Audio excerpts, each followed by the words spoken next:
Hello everyone, this is part 2 of What If Naruto Got His Wish, and I hope you guys enjoy this video and to like, to subscribe, to share, and check out the playlist, to see more comment down below.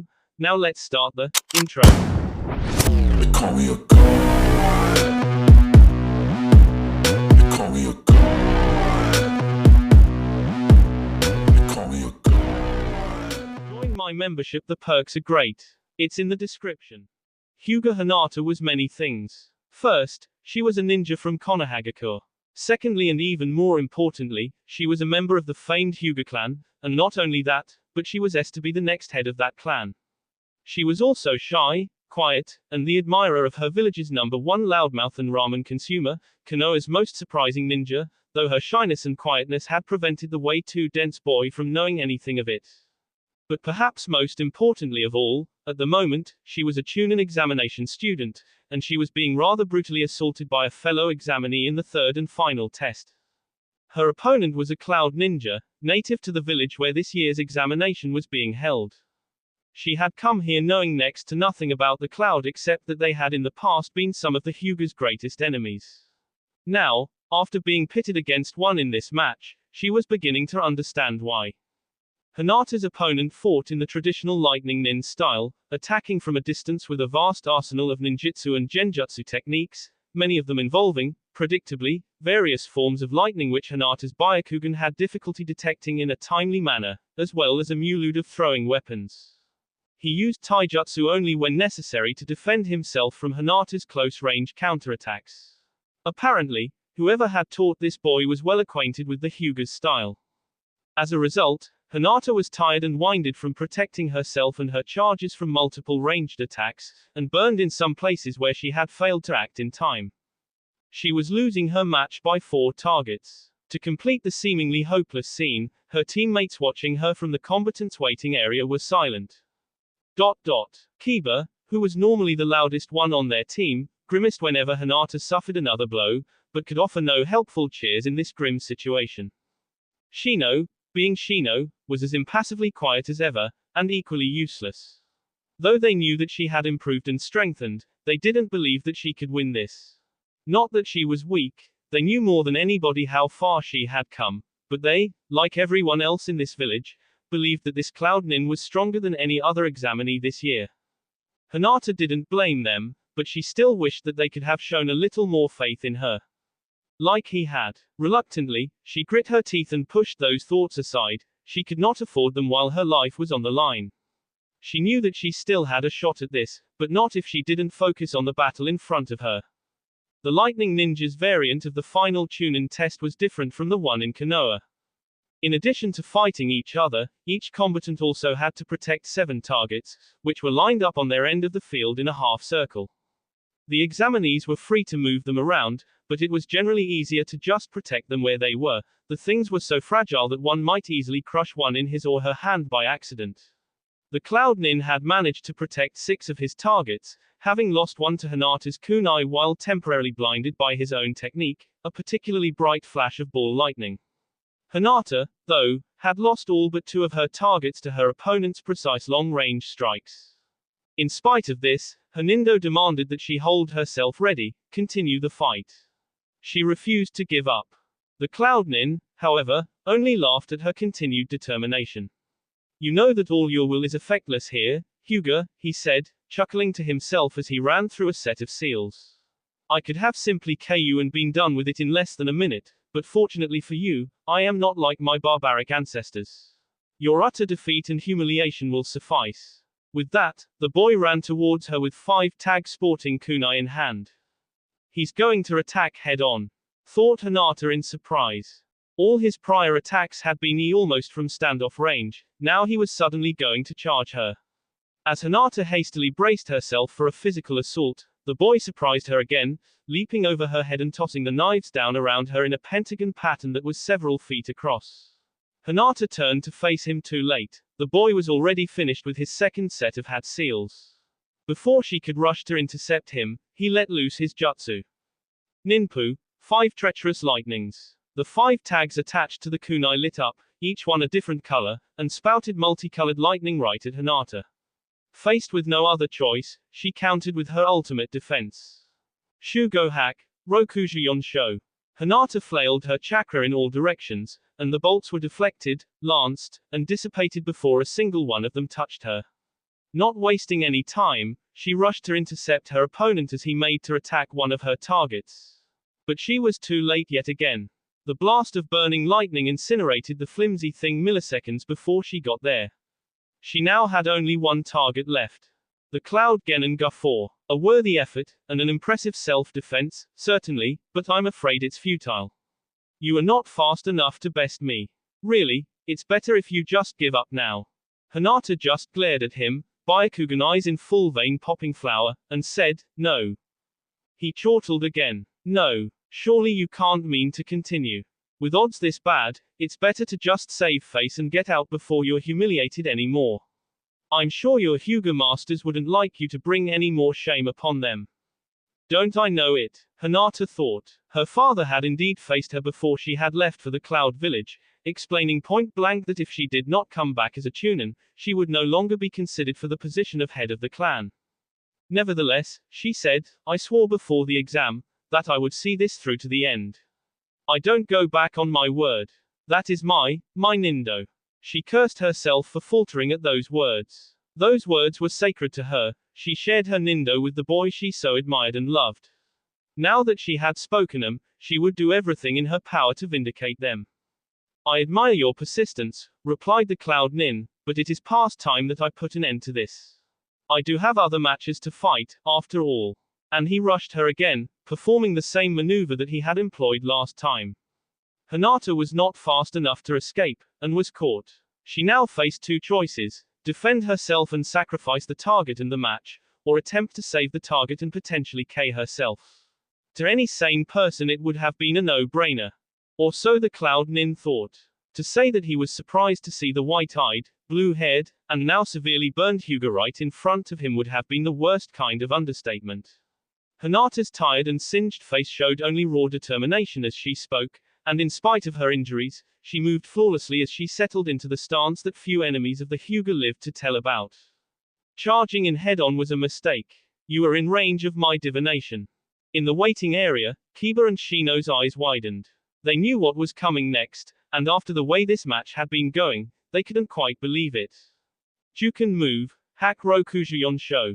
The Lightning Nin's face grew white. He had only heard this stance and this technique spoken of by the most seasoned of veterans. Was this what he thought? He had no time to think anything more. 2 strikes. The first 2 strikes hit him, and he was having trouble recovering for a counter. 4 strikes. The next set hit him, and now he was struggling just to stand. 8 strikes. The Lightning Ninja who were watching from the stadium were wondering why the greatest prodigy hadn't halted the Hyuga's advance yet. 16 strikes. Kiba was now on his feet and yelling himself hoarse. 32 strikes. By this point, the Hyuga's repeated attacks were the only things keeping the Cloud Genin upright. 64 strikes. When the assault ceased, his face was in the grass, and all the people of the village hidden in the clouds fell back into their seats with mouths agape. Neither he nor they would rise again for some time.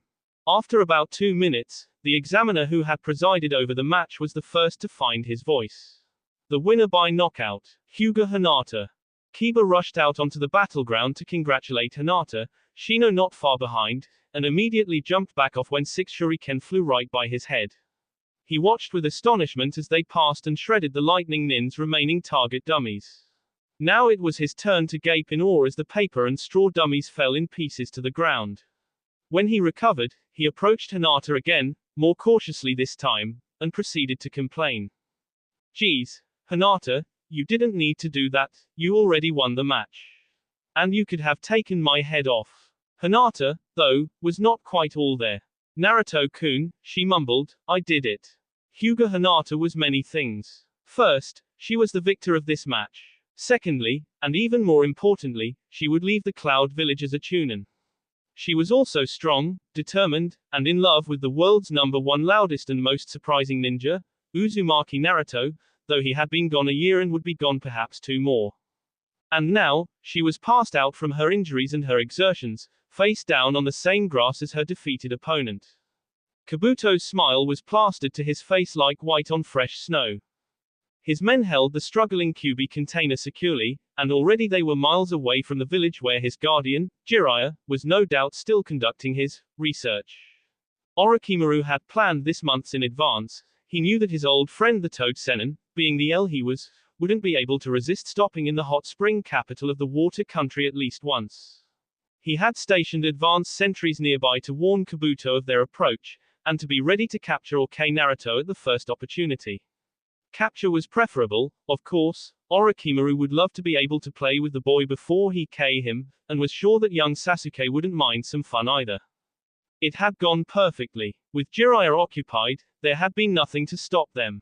They were a mere week away from the Snake Sennin's current hideout, and once the Kyuubi brat was safely there, the last of Sasuke's old friends would be gone, and with it all of Sasuke's inhibitions. For while Naruto still lived, Orochimaru knew that his student would never reach the full potential that he wanted for his next vessel. As it was, the boy spent too much time staring off into the horizon, always in the direction of his old home. Orochimaru couldn't have that. Once Naruto was that focus-sapping habit would stop. And who knew? Maybe young Sasuke would work up the nerve to do it himself, perhaps unlocking the fabled Mangekyo Sharingan that Itachi possessed and Orochimaru craved. Even Kabuto shivered a little, thinking of the power of those eyes. Well, first things first. And the first thing that had to happen was for them to take Naruto to the lair. It shouldn't have been that hard. In fact, victory seemed almost assured at this point, thus explaining why the grin was stuck on Kabuto's face like white on fresh snow. Little did Kabuto know, they had neglected the one factor that might have turned that snow from white to a very unpleasant yellow. A strangled shout from the back of the group caught Kabuto's attention. Halting and turning around, he watched as the Sound Nin who was carrying the Kyuubi kid struggled to get his legs free of the large sheet of ice that encased not only him, but much of the surrounding soil and vegetation. The man had barely enough time to gasp out, "What the?" before a large, blunt object collided with his head and a detonation of bright chakra ripped him free of the ice and smashed him into a nearby tree. When Kabuto recovered his vision after the burst of light, he realized that the blonde kid the man had been holding had gone missing while he was blinded. After a moment of bewildered silence, he turned to his remaining henchmen. "Find the Kyuubi kid, quickly. Orochimaru-sama won't be pleased if we miss this chance." "No," said a voice from the trees, "I expect he won't be." Keisuke's tone was a low, quiet, matter-of-fact drone, in stark contrast to his usual lively timbre. It was a tone that he preferred to use often in serious conflicts with dangerous opponents. Having never known intimidation by sight, he had learned very early the ways in one might be intimidated by sound, and particularly by voice. For good measure, he removed his sunglasses. He knew that his lack of eyes made some people uncomfortable. He went on, "I'm sorry for not clarifying my intentions in our previous encounter. However, I think it's fair, since you didn't exactly announce yours before you assaulted the boy." Keisuke indicated Naruto, with his bond C, who was now working to re-coordinate his mind and muscles with all his will. Keisuke had pulled him from the ice trap after his throw had detonated, and had freed him from the ropes. He had no knowledge to undo Kabuto's medical technique, but it looked as though it was wearing off. Naruto's movements were becoming less awkward. It would be a while, though. Keisuke would have to fight off the boy's attackers until then.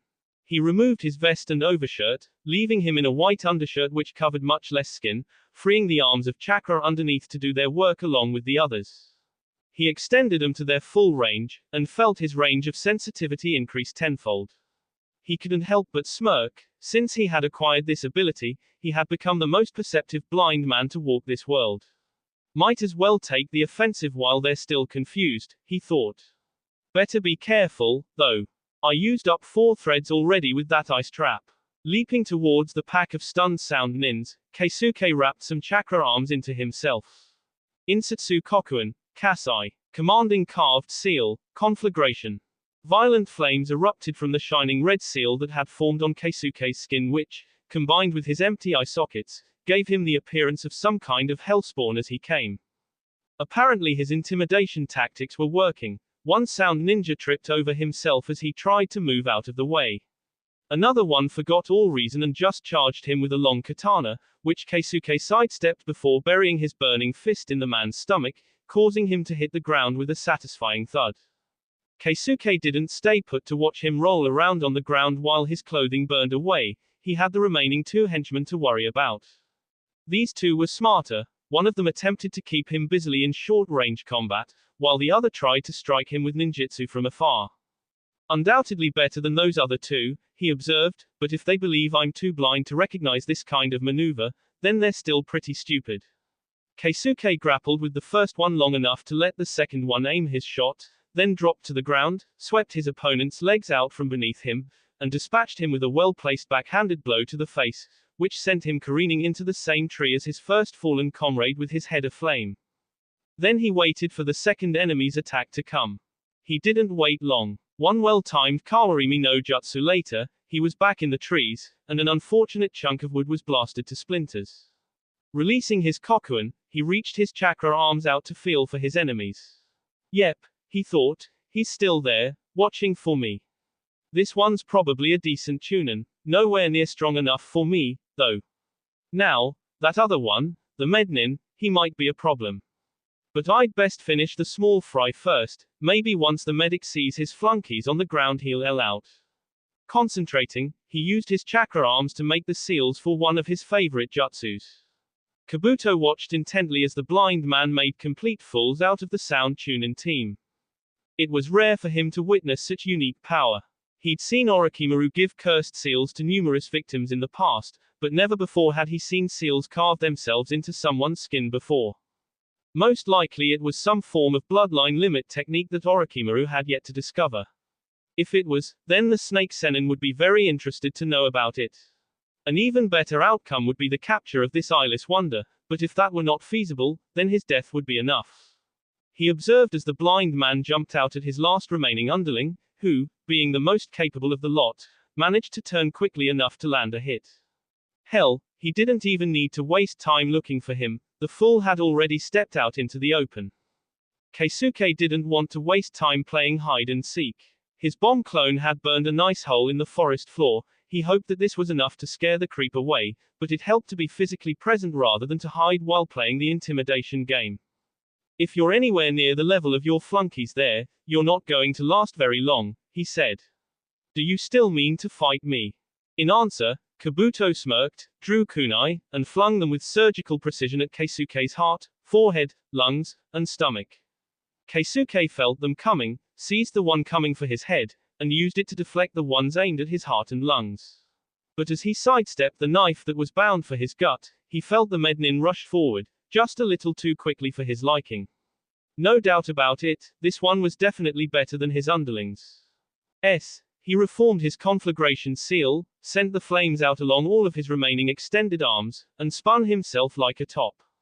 Kasai Kaiten. Conflagration whirl, the spinning blaze that resulted made Kabuto balk just as he came within range and then leap away. Very interesting. If I hadn't been on my toes I might have been cooked. But you're out of luck. You won't be able to walk straight for a while. Keisuke thought, but he didn't hit me. He turned out to be wrong. Kabuto's scalpel technique had hit just before his flames had. He sank to his knees, unable to balance correctly. Kabuto smirked again. I have seen one of the tendons in your right leg, he said. You'll find movement to be complicated. With that, the mednin began slowly advancing. He would be able to catch this one after all. Orochimaru would be very happy. Yet his smirk was short-lived. Keisuke's own smirk was plastered on his face as he mouthed, "Release," and swept a chakra-pumped arm over the seal that was hidden in the leaves below Kabuto's feet. Instantly, the ground below the mednin's feet imploded, dragging him waist-deep into the earth. Rasengan. Keisuke watched as the boy, Naruto, whom both combatants had forgotten, leaped from a tree and his orb of swirling chakra into Kabuto's side. Not even 4 feet of solid earth could prevent Kabuto from being flung several yards backwards. How's that, you pansy? Yelled Naruto from his perch on the branch. Keisuke couldn't help but smile. The kid was definitely unique. He'd been planning on finishing the pansy himself, but he supposed it was better this way. The kid deserved some payback after that humiliation. And that was also one seriously cool jutsu he had used. Climbing up onto one knee, Keisuke took on his low droning voice once more. The odds are 2 to 1 in our favor now, he said. To add effect, He reformed his conflagration kokuin, causing the flames to once again burn from his skin. He looked positively satanic as he asked the medical ninja, "Will you yield?" Kabuto's face betrayed his dismay. In response, he ran through the seals for his escape jutsu, and disappeared. Keisuke dropped his seal and sighed. This whole mess was obviously far more complicated than he had thought. Even so, it didn't stop him from smiling as he turned to the kid and said, "Glad to see you're back in shape, kid. I've changed my opinion of you." The blonde boy flashed a foxy grin back at him.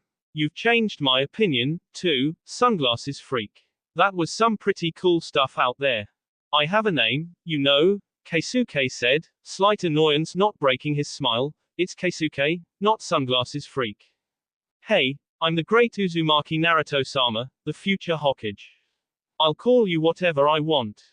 Both of them just stared at each other for a time, staring each other down. Then it seemed that a mutual revelation occurred between the two, and both of their jaws dropped in surprise. Naruto's eyes grew wider than they had in months, and Keisuke's brows arched higher than they had in years. Uzumaki Naruto. Keisuke. Naruto. A bruised, battered, and winded Jiraiya, sporting numerous palm prints, made his way into the decimated copse of trees, carrying 2 packs, one of which he dropped by Naruto's side. "Naruto, I thought you got away from me for a minute there. I suppose I should have told you that I'd be out researching a bit late, should have given you something to do. Hey, Naruto, are you listening? I'm trying to apologize here." Jiraiya stared at the pair of them, waiting for them to speak as they sat with those astonished looks plastered on their faces like yellow on snow that a dog has just visited. "Hey, you guys, you look like you've just been visited by ghosts." Until recently, the man known as Jiraiya, the legendary Toad Sennin, had been proud to say that only once in his life had he come near to death. Admittedly, it was sort of pathetic that he had allowed a woman to beat him to within an inch of his life, but hey, soon it wasn't your normal woman. He'd thought he'd regained some measure of dignity by forcing the lure of Hokage on her. However, for Jiraiya, dignity was an elusive and fickle thing, which was why the Toad Sennin had spent the last week in a hospital bed, unconscious, his dignity ground to dust once again. This time, a 14-year-old kid, his own apprentice, to boot, had beaten him into a sack of broken bones and bruised organs. He was awake now, but he suspected that he wouldn't be functioning normally for quite a while. Silently, he cursed the day that he had embraced the god of L. "Ah, are you awake now, Jiraiya-san?" The Toad Sennin's neck, thankfully, had not been critically injured, and so he was able to turn his head to see the man who sat beside his bed.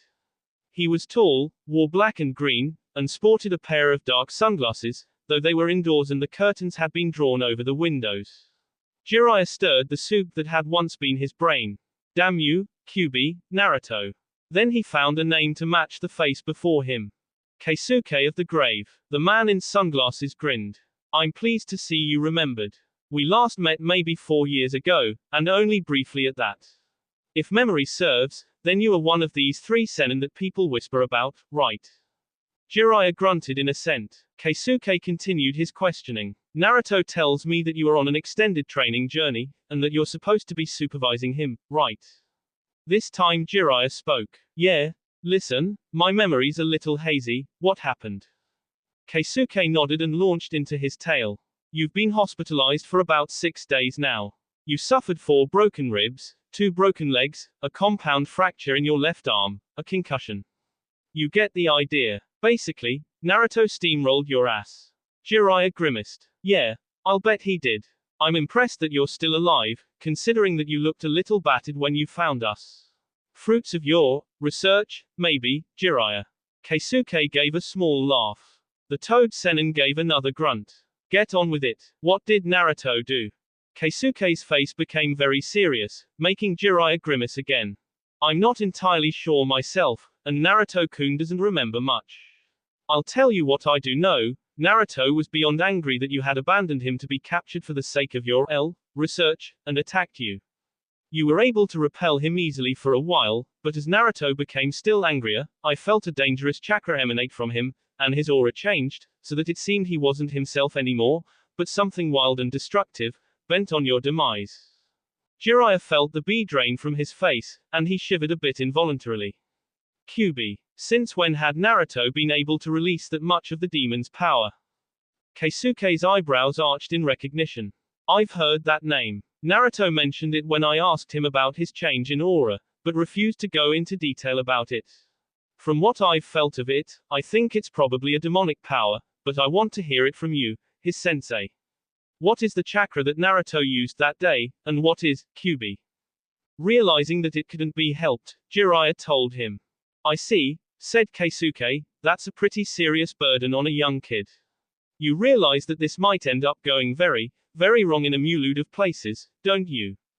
Yeah, grunted Jiraiya, but I think, and Tsunade does as well, that the Yondaime knew what he was doing that night. Naruto hasn't let Kyubi escape in all his 14 years, and we believe he has the strength and determination to hold him for a few decades more, if not for the rest of his life. Well, said Keisuke, it's good that somebody has faith in him. When I first met Naruto, there was hardly a soul in the world that would even look at him. I'm glad. Keisuke rose from his seat and began moving to the door. I have as much faith in the kid as you do. I think I'll enjoy running around with you too. Jiraiya tried to raise his head from the pillow, but his spine protested, and he collapsed back onto it. His gasp of pain was out before he could stop it, and Keisuke's ear turned toward him. Something wrong, Jiraiya-san? He asked with a small smirk. Hold it, Jiraiya grated, you can't come with us. We don't have money to feed you, and having more people draws more attention, which we don't want. Is that so? Keisuke said. His smile became wide to a degree which made Jiraiya very, very uncomfortable. If that's it, then I'll be leaving at once. Naruto asked me to deliver a message to the Godime Hokage. All right, Jiraiya yelled, you're in, just don't go to Tsunade with this. You definitely don't want to do that. Keisuke laughed and walked out the door. Or maybe, he thought, you don't want me to do that, eh, Jiraiya? The bathtub was incredibly filthy. Then again, you'd expect it to be, with that kid running around sticking his nose in everywhere, Keisuke thought. Through his extended arms of chakra and the complete tuning out of his other senses, he could feel the parts where filth had adhered to the porcelain. They were large and numerous, and probably would have revolted Keisuke if he were able to see them. Fortunately, though, he wasn't. Concentrating, he wound a single thread around his right forearm, forming a small portion of his commanding seal. He left the rest of his arms extended into the bathtub so that they could continue to feel out his targets. Insatsu Kokuen, Kasai. The seal glowed red and his right hand immolated itself in brilliant orange flame. After making sure that the fire wasn't in danger of lighting up the shower curtain or his clothing, Keisuke set his hand to the first blotch on the porcelain surface. It was difficult to find the right heat and intensity for his flame, at first, but he'd been practicing for a few years now. Within a minute, he had it, and the blotch began to burn away. Keisuke ni-chan, what are you doing down there? Keisuke didn't withdraw his hand, but moved one of his arms over to confirm that the speaker was indeed Naruto. Hey, kid, finally got bored of blasting stumps and rocks apart. Naruto grinned wide. No point in keeping it up, since I already have the technique down pat, he said. I can do the Rasengan one-handed now. He beamed with palpable pride, and Keisuke was sure that if he were any more full of himself, he might explode.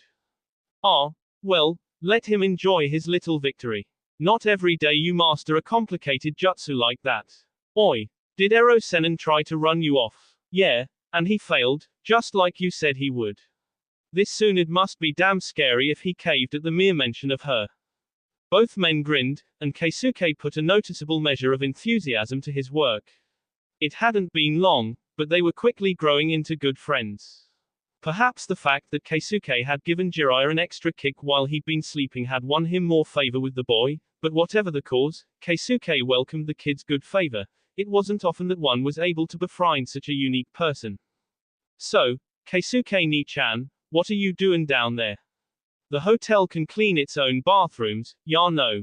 I know they can, kid, but that's not all I'm doing. This is a little control exercise. Oh, really? How's that? Keisuke pushed his sunglasses back up on his face and wiped some sweat with his free hand. The Kokuen seal technique has to be pretty rigidly controlled, or it can be as dangerous for friendlies as it is for enemies. Cleaning the bathroom may look simple, but it's got a lot of value for training and control. If the fire is too intense, you'll damage the bathtub. Too mellow, and the best you'll do is make a dirty sludge. Hey, Keisuke. Yeah, if you're trying to learn control so that you can kick a person's ass, then why are you training on mud? Isn't that kinda half-assed? Keisuke sighed. As entertaining as the kid was, Naruto had plenty of moments where his slow comprehension skills made him less than good company. Actually, Naruto, it's more effective than it looks. When you first learned Rasengan, which did you learn first, how to control the spin or how to blow stuff up with an overload of chakra?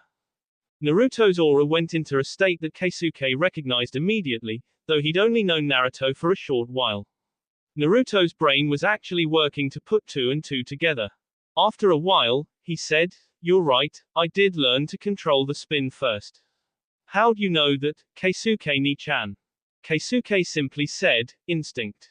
Anyway, practicing on dirt is underrated. Nobody cares if you burn it up, and power is easy to use once you've got control down. Granted, some techniques are meant to blow up big stuff, but most things can be mastered like this. Crawl before you learn to run, kid. Hey, I think I see what you mean, ni-chan.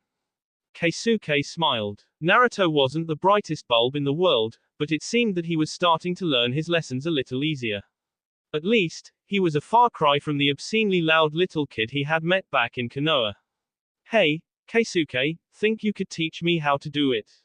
That seal thing. Now Keisuke stopped and drew his hand out, releasing the seal. He heaved a second sigh as the flames dissipated. He'd been anticipating this question, but still wasn't exactly sure how to answer it. He rose from the floor and walked outside the bathroom, motioning for Naruto to follow. Hey, I asked you a question, he said, and a confused frown spread on his face, but he followed without question. Keisuke endured his prodding and poking until they reached a seemingly deserted outcropping. The hospital where Jiraiya was now staying was up in a mountain township, bordered on one side by a forest where the inhabitants hunted, on two sides by barren rock and by a sheer cliff on the east side, from which one would definitely be expected to never return. They were now in a rocky field on the mountainous south side, and it was a safe bet that they would neither hurt anything nor be discovered while they were there. Turning to face Naruto, Keisuke reached an invisible arm towards the kid, brushing his shoulder. Close your eyes, kid. Why? Just do it. Naruto did so. Can you feel that? Your right shoulder. It tickles, said Naruto. Is that chakra? Yeah, it is. But you're 50 feet away from me. Yep. So how are you making it reach that far? Keisuke's face had a slightly distant look as he explained, it's one of 64 arms of chakra that I can reach outside my body. Each arm starts at one of my inner coils tenketsus, and can reach about 60 feet out. They work just like a second set of inner chakra coils. They send chakra where I need it to go, when I want it to go there, but these are external and mobile, and so they can have more and different uses from the actual inner coils. Naruto just stared for a moment as he absorbed all of this, and Keisuke took his silence as invitation to continue. Collectively, they're called the 64 ghostly arms. They're what I use to perform my Kokuin seals and some other useful techniques. It has a fair amount of limitations, so it's not all powerful, but it's definitely got a lot of utility, especially for someone who can't see. All those arms are great feelers. The blonde Genon's aura perked up as he recognized the name of the skill he'd wanted to learn. So, Keisuke, do you think I can learn it? Keisuke's face betrayed nothing. That's just it, kid. I don't know yet. The thing is, I'm the only one I know who's been able to use the ghostly arms since I learned to do it 7 years ago. So, is it a Kekai Genkai Jutsu? A bloodline limit? Like I said, I don't know. I'm the only one that I know who can do it, and neither of my sons could ever use it. For all I know, it could be an ability unique to me, or it could be something that anyone could learn. Or, as you say, it might be a blood limit. There's no way to tell. Whined Naruto, but, if Ni-chan had a blood limit, it would be really awesome. Hey, buck up. We haven't ruled it out yet, kid. And I've still got more to say. What? This might sound kind of far-fetched, but I only became aware that the arms even existed about a month after I met you in Konoha. After you let me borrow some of your bi. Naruto's aura took on a tinge of surprise, and then his gears started turning. So, You're saying you got this power from me. It's only an idea, said Keisuke. Normally, swapping B with somebody who has a Kekai Genkai doesn't get you a special ability. But I'm. Keisuke trailed off, searching for the right words, not one of those who fall in the normal category, and neither are you, really, having a demon in you. It could be that some abnormal quality in either your B or mine made a power that was latent in you stick and flourish in me. Who knows, really? The odds don't favor it, but you just might actually have some kind of B-specific jutsu. Keisuke felt Naruto's aura take on a determined tone as he came to a conclusion. So, Keisuke Nichan, he said, if my B and my power stuck itself in you, then that makes us kinda like brothers, doesn't it? Now it was Keisuke's turn to be surprised. He hadn't expected that at all. But, if you think about it, it does sort of make sense. Naruto pumped his fist in the air. Alright, I'm going to learn this Ghost 64th arm thing. Keisuke Nichan, let's give it a shot. Once again, Naruto's infectious energy got hold of Keisuke's mouthparts before Keisuke himself did. Crazy kid, he thought, never had a real family in all his life, small wonder he's jumping at the chance to find a brother in me. I wonder how many brothers he's made at home. From behind a tall formation of rocks, the woman watched the two young men, white eyes narrow with focus, veins popping around their sockets. She had seen him enter the village, carrying the bee pulp that was the legendary toad senin to the local hospital. She had watched the young blonde loiter at ramen stalls and public parks all over town, making more noise than was polite and working himself half to death with his training. Occasionally, she had observed flashes of a chakra in him that was not his own, not even human. And now, she had witnessed this blind man demonstrate a manipulation of chakra that only the adult Hyuga could recognize and hadn't seen in 14 years. If what she had just seen was what she thought it was, then the main Hyuga clan needed to know immediately. Silently, she hastened away from the outcropping and back to the village, where her courier was ready. Hinata sank onto the stool at Ichiraku's and exhaled deeply before ordering a miso ramen.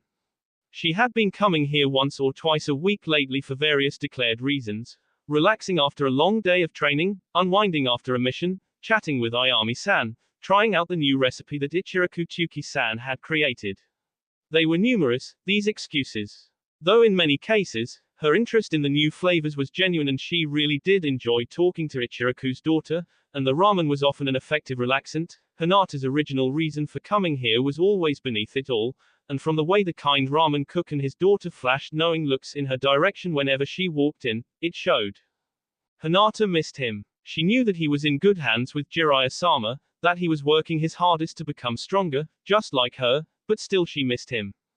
And no matter how hard she tried to act like nothing was wrong, no matter how kindly her father had acted towards her after she became a chunin, no matter how hard her teammates and Kurenai-sensei tried to give her other things to think about, she couldn't stop herself from coming here to relive in her head all those things that he said and did that made her weak, made her strong, made her stutter and faint, and then made her rise against the odds to fight again.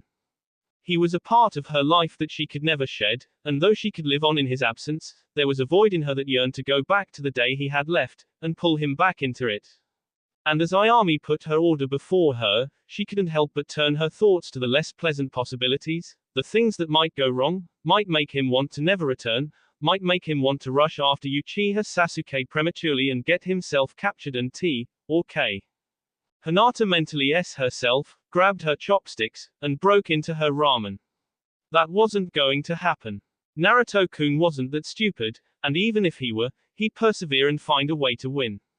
At least, she hoped so. She thought so.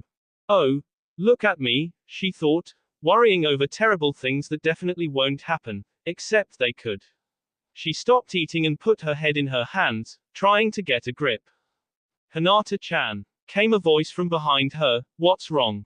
You look really upset. Hinata turned in her seat and greeted the pink-haired medical ninja trainee respectfully. Konnichiwa, Sakura-san.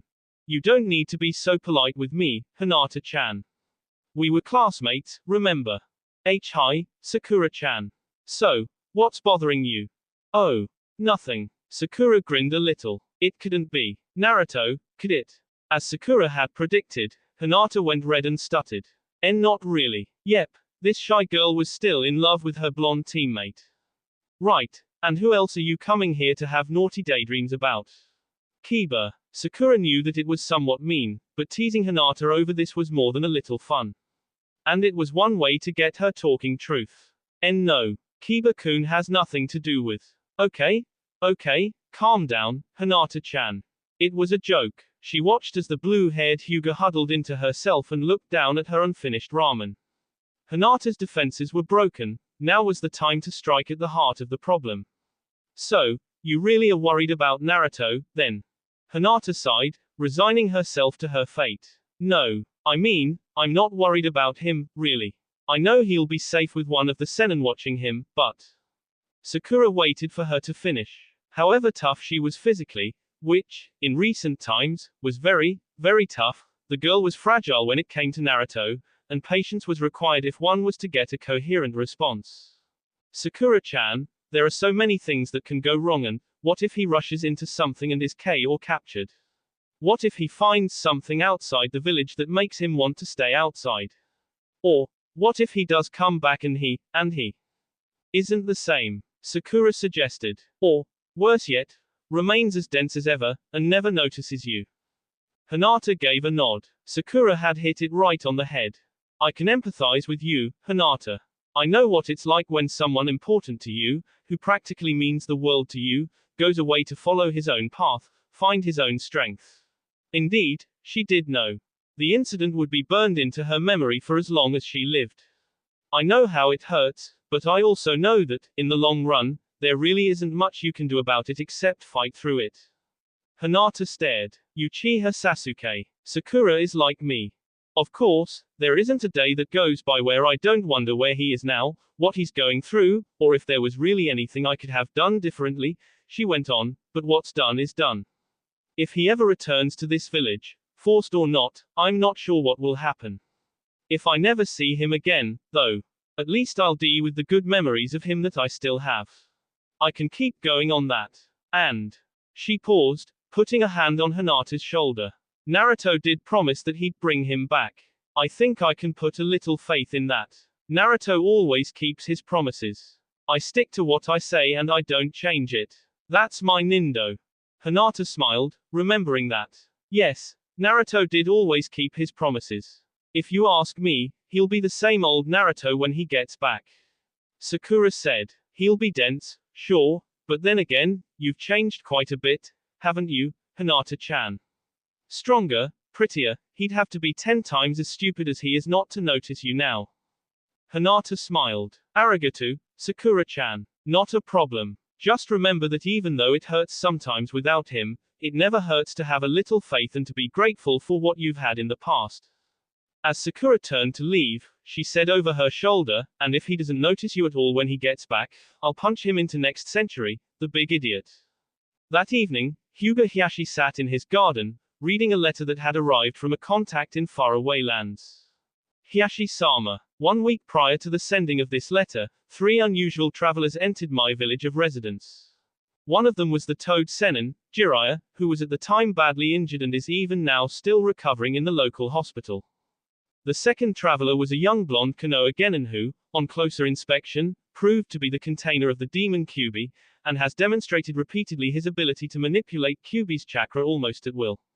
My eyes can see no weakening in the seal upon him, but I am of the opinion that this should be investigated further. I should like to think that you don't want a human bomb returning to Konoha. It is the third traveler, however, which concerns me the most. He resembles the description of the blind man that visited you 7 years ago, the one that the branch house tried and failed to apprehend, and he shares the same name as that man. Today, my Byakugan eyes witnessed him demonstrate a power that we have not seen in over 14 years, since the Kyuubi was sealed. He names it the 64 ghostly arms, but if I am right, it is the same power that nearly undid the whole Hyuga hierarchy when I was a young girl. I believe that he intends to teach this power to the Kyuubi boy. The travelers will be here a while longer while Jiraiya recovers. I have left Konoha, but I am not able to stand by and simply let this pass, knowing that I may have let a potential threat to both Konoha and the Hyuga clan go free. Please advise me on what to do next. Hyuga Haruka, independent member of the branch house. The 64 ghostly arms was, according to Keisuke, one of those techniques that required tremendous inner focus just to awaken it. To a blind man, who could not perceive the physical world around him and had no place to turn his mental gaze except inward, such focus might not have been terribly difficult to muster. However, to a 14-year-old prankster turned ninja, whose eyes and mouth were constantly open, it could turn out to be nigh impossible, as Naruto was in the process of finding out. Rah! Keisuke, they're not coming out. The blind man observed from about 10 yards away, feeling out Naruto's aura for signs of progress. So far he had caught none, but Keisuke wasn't near ready to give up yet. If Naruto could indeed use the 64 ghostly arms, then Keisuke would have the opportunity to teach him alongside Jiraiya, which, in light of the Ero Sennin's recent mistakes, sounded like a pretty good idea. Easy, Naruto. We haven't even been at it for 20 minutes. You want to give up already? Hell no. Naruto said, I said I'd do this, and I'm not stopping, till I get results. That's the way, kid. Keisuke nodded. This was the kind of spirit that he'd come to expect from the boy. Like his abundant energy, it was contagious, it made him want to see a success. Keep at it. It took me a month of blundering my way through all kinds of hellish terrain before those feelers sprouted, and I'm older than you are. We don't know how the age difference will affect the speed at which you can use this thing. Hey, you just watch, I'll make it work by next week. Keisuke smiled widely. You do that, Naruto, and I'll buy 30 bowls from Ichiraku's for you when we get home. Of course, that'll never happen, but it will be good incentive to focus harder. You're making it a bet, Ni-chan. Naruto asked. That's the same mistake Tsunade-chan made. You sure you can afford it? Keisuke waited a moment before answering. Wasn't Tsunade the fifth Hokage? Naruto had won a bet with the strongest ninja in Konoha. He wondered if he should have been intimidated by Naruto's statement as he said, sure I can. Are you going to practice or what? When he felt Naruto become more jubilant than he'd ever perceived, he began to feel as though he should have been. All right, Keisuke Ni-chan, you're going to be at the ramen stall all day when we get back. With that, he settled down onto the ground, eyes closed in deep concentration. Why do I get the feeling that he's going to be right? Keisuke thought. Then he stopped worrying about whether or not his wallet would survive and put his attention back on the boy. Even if he did end up flat broke, it would be worth it if Naruto could learn to use this technique. Putting on a serious face, he returned to instructing Naruto. Tune out all your senses, and feel into yourself. The inner coils system is a hugely complex thing. Even if you searched it for years, you couldn't map it all. It will take time to find your tenketsus, and even more time to coax out the ghostly arms from them. Naruto didn't say anything. Whether he was focused on his inner coils, on thoughts of his free 30 bowls of ramen, or both, Keisuke could not tell. The master of the ghostly arms swept feelers over his aura, seeking out the places where his chakra was most concentrated, judging his progress, offering encouragement and guidance where he could. It was a tedious process, yet they continued it for several hours. For their separate reasons, both of them really wanted to see this work. Finally, when the sun sank below the horizon leaving them with no solid results, Keisuke called a halt. I think we can leave it at that today, Naruto. Naruto, having been silent in concentration for a record 7 hours, did not hesitate to voice his annoyance. Damn it, he said, I didn't get anywhere today. Like I said, kid, we don't have any idea how long it could take. The best you can do is to keep trying a little bit every day and hope that you find it. Naruto glanced up at the full moon. The white orb reflected in his blue eyes like an island of hope in an ocean of obstacles. As they approached the gates of the village, he vowed, I'll do better than that, he said. I'm gonna get this thing down in a week if it came me. Keisuke chuckled a little. Well, hopefully it won't go quite that far, eh? I'm sure there are people in Konoha that'd like to have you back someday. Ah, don't worry about it. If I can survive Ero Sennin's torture, I can survive anything. Hey, it's not that bad. Naruto spun around. The Toad Sennin stood before him, heavily bandaged but mobile. Beside him, Keisuke began to get a little nervous. Was Naruto anywhere near ready to forgive his supposed master? Ero Sennin. Naruto shouted. Who the hell do you think you are, trying to pass off having my ass handed to me all day and every day, almost dying about 50 times, going weeks at a time without any food or sleep? You think you can pass that off as not that bad? Jiraiya, prideful moron that he was, countered. It was all for the sake of your training, Naruto. You just said you were ready to give your life for the sake of your training. Besides, haven't you been improving from all I've put you through? Aren't you stronger now than you were before we left? Naruto's voice was a low growl as he questioned, strong enough to take 7 sound on my own, no backup. Keisuke, knowing what was coming next, stepped aside. Hopefully, Jiraiya would just take his lumps this time. A dislocation was better than a week-long stay in the hospital any day. And, although he was, the Toad Sennin was a fair instructor in ninjutsu, so Naruto would eventually regret him.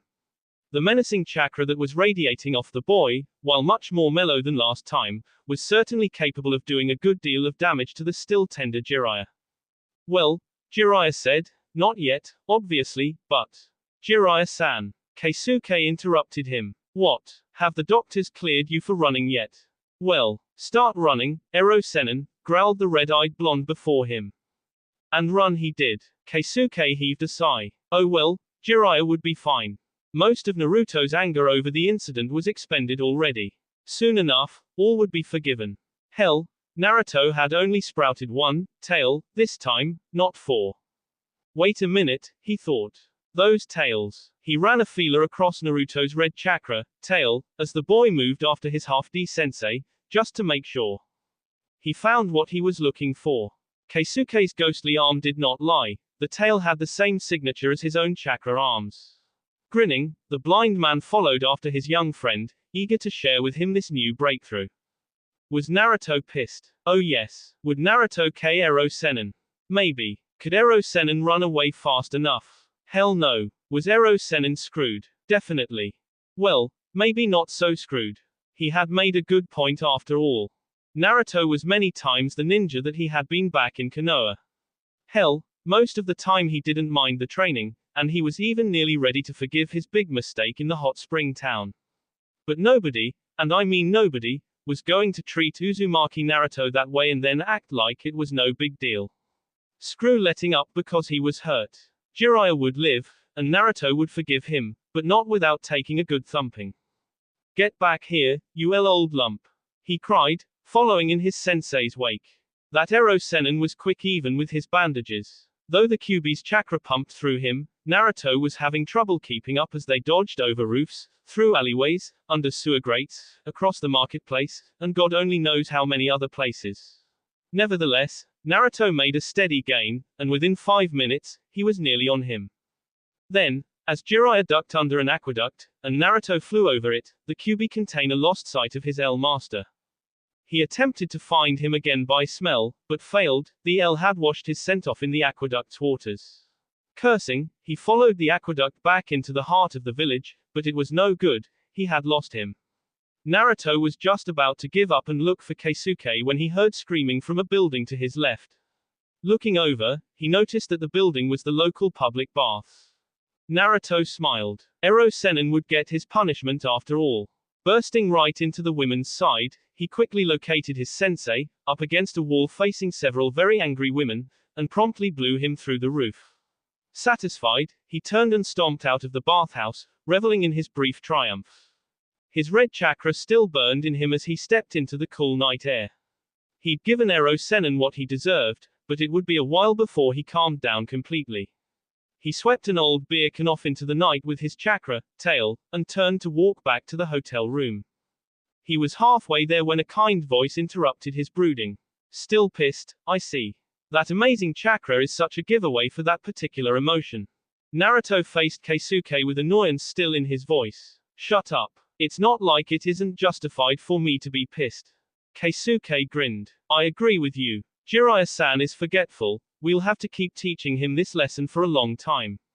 Still, I don't think there will be much cause for anger when you hear what I've got to say. Oh really? Naruto spat on the ground. Then say it. Toss the dumpster out of the way for me, would you? Naruto was too busy grousing over Ero Sennin to question him. With his tail, he reached behind him and flung the offending dumpster to the other end of the street. Keisuke nodded and settled against the wall. Thank you. Care to tell me how you did that? Did what? Moved that huge dumpster with your chakra. Naruto's annoyance increased. I reached my chakra out, put it behind the dumpster, and pried it away from the wall. How do you think I did it? Strange, Keisuke said. When I do it, it usually would take more than one of my chakra arms to move something that big. Maybe it's because you pumped most of the chakra into a single arm rather than spread it out evenly among the 64 of them. Now Naruto's anger drained away, the demon's chakra and the tail receding back into the seal from whence they came. If he had heard Keisuke right. Wait a minute, he said. You're saying that the tails that Kyuubi's chakra makes when I'm mad are actually those ghostly arm things. Are you jerking my chain? No, Keisuke said, I'm not playing around. I had a good feel of that tail there this time around. There's no mistake. Naruto gawked at Keisuke open-mouthed, making him look rather stupider than he actually was. After a few seconds, he shook it off, but he was still wide-eyed. This day was turning out to be more full of surprises than any other day that he had known. Well, that sucks. Why does it only work when I let Kyuubi's chakra out? It makes sense, actually, Keisuke continued. The essence of the 64 ghostly arms is finding your tenketsu and pushing the arms out into the air, where they can be manipulated almost like a second set of hands.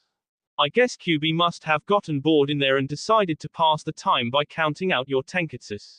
At some point, he probably figured out that he could extend his chakra through them. He probably twisted most of the arms together into thicker, shorter, tails, as his personal touch. Who knew that a demon could be so creative, a kid? Naruto, however, was chagrined rather than intrigued. Damn it, he said, this probably means that I'll have to get that stupid fox to teach me how to do it, and I've only ever talked to him when I was half D. Or, buck up, kid, Keisuke said. He put his arm over Naruto's shoulder reassuringly. When we started this, you didn't have a clue where to look for your power. Now, thanks to Jiraiya-san's infuriating you, you've got a lead. Naruto brightened a bit. Yeah, I guess Ero-sennin is good for something, at least. Keisuke smiled again. That's the way, kid. Get back to the hotel, I'll finish some things up out here and then follow you. I want to see you back at the field first thing tomorrow, so we can work on this. Naruto flashed a foxy grin of his own, saying, all right, Ni-chan. You're definitely going to owe me 30 bowls of ramen when we get home.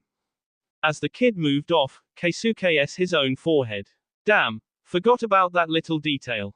Maybe I should have waited a week. Then he stretched his free chakra arms to their full reach, confirmed the presence in the trees, and turned to face it. Hyuga Hiashi's request had been clear, but as Haruka saw the man called Keisuke turn towards her, her doubts about whether this was the best course of action resurfaced. If this man possessed the kind of power that she suspected he did, then was it wise to directly attack him so soon? If he wasn't a threat at the outset, then this would more than likely make him into one. Still, Haruka trusted Hiashi's judgment. She'd known him since her girlhood, and he proved to be a sound leader.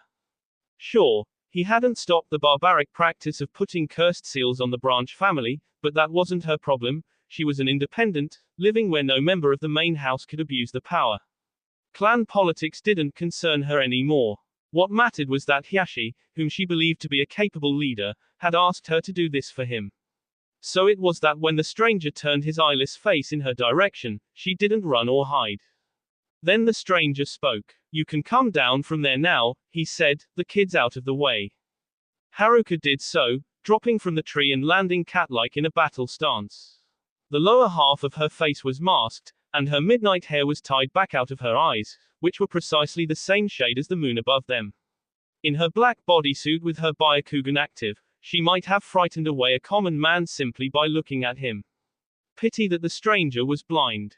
Your aura is strange, Hyuga-san. Clarify your intentions, please. The blind man's voice was low and serious. Haruka hesitated. Hiashi had advised her to strike without delay, to test his skill in its entirety, including defense against stealth attacks.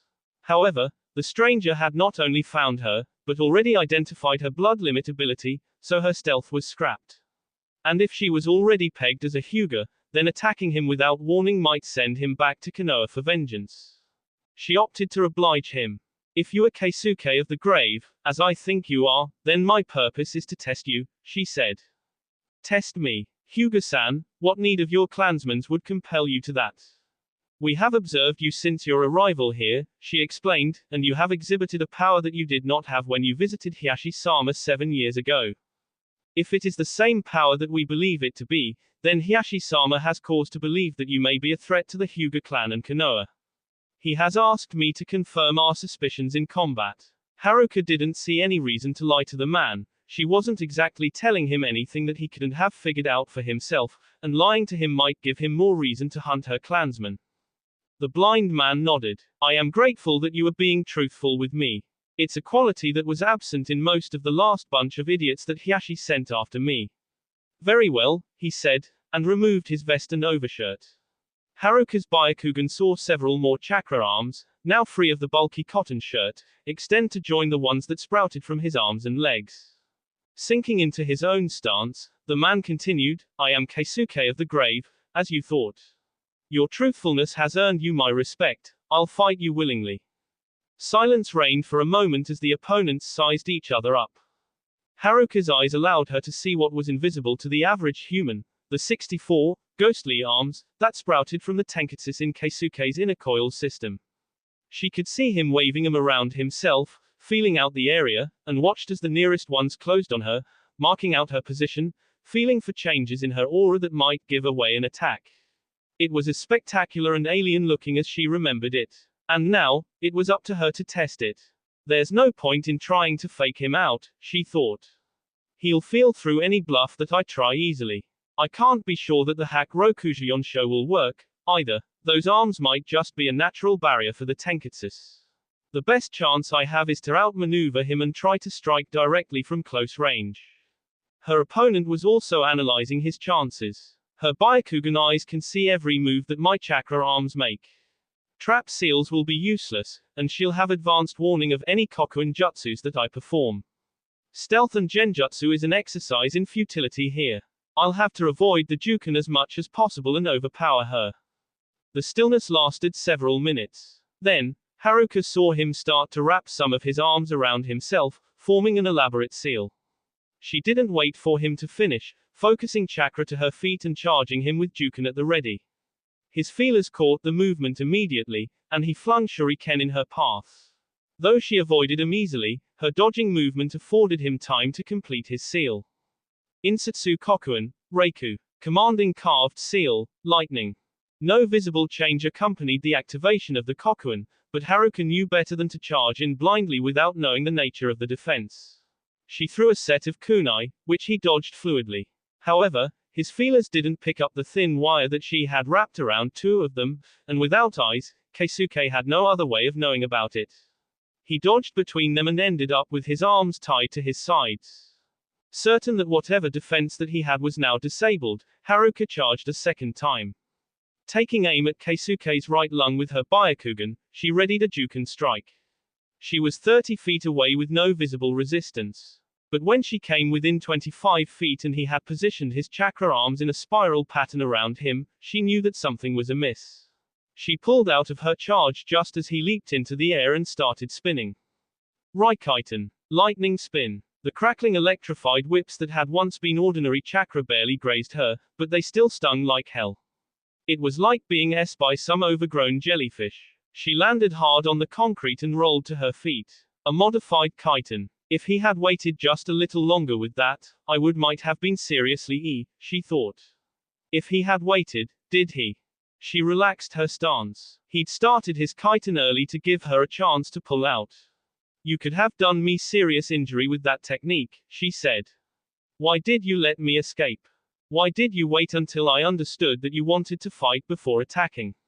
He countered. I was under the impression that this was merely a test. Why use lethal force in a test, especially when there could be civilians caught in the crossfire? Well, Haruka said, there are those among us who'd think you'd jump at the chance to SA Hyuga. That's part of why I am here, to find out how threatening you might be to us. Keisuke frowned at her, dropping his Kokuin and straightening out of his battle stance. Hyuga-san, I'll be honest with you. There are individuals among your clan, like you, who are morally sound enough to earn my respect. But, as a rule, I don't like the Hyuga much. Haruka stiffened. She had noticed the way that his face had contorted in disgust as he finished that sentence. Obviously, he did not like the Hyuga at all, possibly even detested them.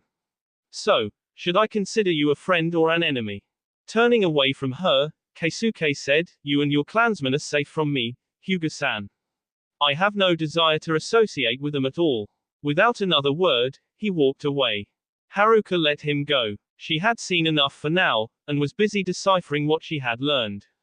She had accomplished her primary goal, and confirmed that the stranger was indeed the fabled Keisuke of the grave that had visited Hyuga Hiashi. He was powerful, that was clear. She thought that in a real battle situation, away from civilians and with the advantages of stealth, she might have been able to best him, but in a fair fight it was clear that he was her superior. It also seemed true that he valued honesty and respected the rules of engagement. Other than that, though, Hyuga Haruka didn't know what to make of him. He might have been telling the truth when he'd said that her clansmen were safe, but from the way his face had shown utter contempt when he had spoken of them, she thought it possible that this might change very easily. She was once again at a loss, and decided that perhaps it would be best to consult Hiashi again. She let her Byakugan fade and ran along the fence towards her apartment. After a minute's hard running, she let her mask fall and sighed. As she rounded a sharp corner, she wondered if Naruto was nearing the hotel room when he got the feeling that something wasn't all right. Reaching back, he found that the straps that had rested on his shoulders that morning were no longer there. Crap, I forgot that I dropped my pack when I chased after Ero Sennin. He groaned, and hopped onto the fence to head back into town. He was not happy at all. On top of everything else that had happened today, he was going to have to run all over the place trying to recover his gear. Naruto heaved a resigned sigh as he came around a sharp corner, inwardly wondering whether. Crack. Two heads that had been staring at their owner's feet as they pondered the events of the long day collided, and the dual concussion that resulted yielded to unconscious ninja. The streets that intersected at the scene of the crash were deserted this late at night. There were no witnesses, and the two were left to elements. Fortunately for them, their rescuer came within minutes. Unfortunately, their rescuer was a tired, beaten old man in torn bandages. Ah, Naruto, said the man, rubbing the back of his head and wincing, you'd better be grateful for this, dragging you back after all you put me through. With a pained grunt, Jiraiya slung the unconscious woman over his undamaged shoulder, and proceeded to drag the concussed Naruto back to the hotel. I'm sorry, Naruto, the Toad Sennin thought. I'll make sure you aren't neglected again. That will be all for this video. Be sure to like, subscribe, share, and comment down below for more videos. Goodbye.